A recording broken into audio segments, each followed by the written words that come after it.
to be like a really super emotional speech or like a pity party. It's just a topic that I feel like I can speak about well and that I have a lot of credibility to speak about. So, to begin with this number, according to the article Rape and Sexual Assault, published in the Gale Encyclopedia of Medicine in 2002, this is the amount of people that reported that they were assaulted over a 12-month period prior to the study. Around 2 million of these people were men, and over 18 million people were women. This is 18 million people that, although they were brave enough to speak out about their assault, they were probably still asked questions like, well, were you flirting with him before? Or what were you wearing? So, to answer these questions, this t-shirt and jeans was the outfit that I was wearing when I was assaulted by someone that I knew and trusted on September 21st, 2016.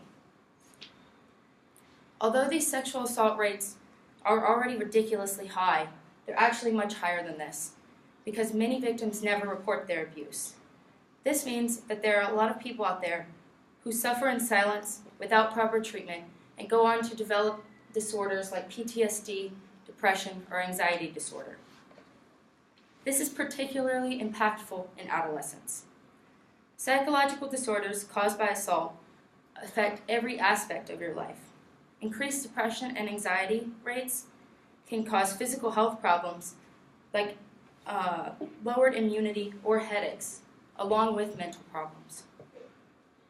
According to Diane Ackerd in her article published in 2001 in the Division of Epidemiology, School of Public Health, it has been observed that there is a direct association between physical abuse and psychological problems in adolescents.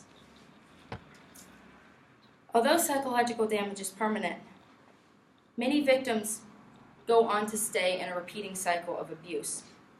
According to the article Cumulative Trauma, a number of empirical studies examining violence against women have supported the hypothesis that women who were sexually abused as children show an increased likelihood of re-victimization later in life.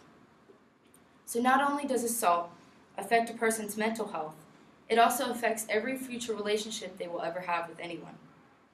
Overall, it is a life-changing event that truly no one can ever recover from.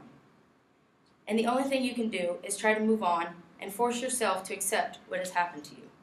But no one should have to do this. No one should have to force themselves to recover from something that wasn't their fault and could have been easily prevented. With sexual assault rates so high, it is important that we can educate the public about why sexual assault is so bad and how deeply and truly it affects its victims. By now, I'm sure you all have heard the 1 in 5 statistic, that 1 in 5 women have been sexually assaulted. When you look around this classroom, there's more than 5 women in here. There's actually 10 women in here. So this is not just a crime that you see on TV or in movies. It's a real crime that's all around us. And it is not a crime committed by just your stereotypical criminal. It can happen at any time to anyone and can be done even by someone you know and love. Sexual assault will change every aspect of 1 in 5 women's lives. And according to the article, Positive and Negative Adjustment and Social Support of Sexual Assault Survivors, published by Oklahoma State University in 2006, interpersonal violence is associated with both short-term and long-term psychological damage.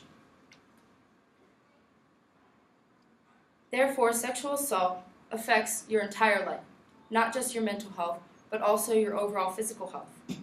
It is not easily brushed off or even healed by time. It is an open wound that must constantly be tended to. I hope that by hearing me talk today, you all understand how truly degrading assault is, and if any of you have ever experienced it, you know that the pain never quite goes away. But although it never quite goes away, there are approximately 20 million people in the United States, and possibly even more, that understand exactly what you're going through. Thank you.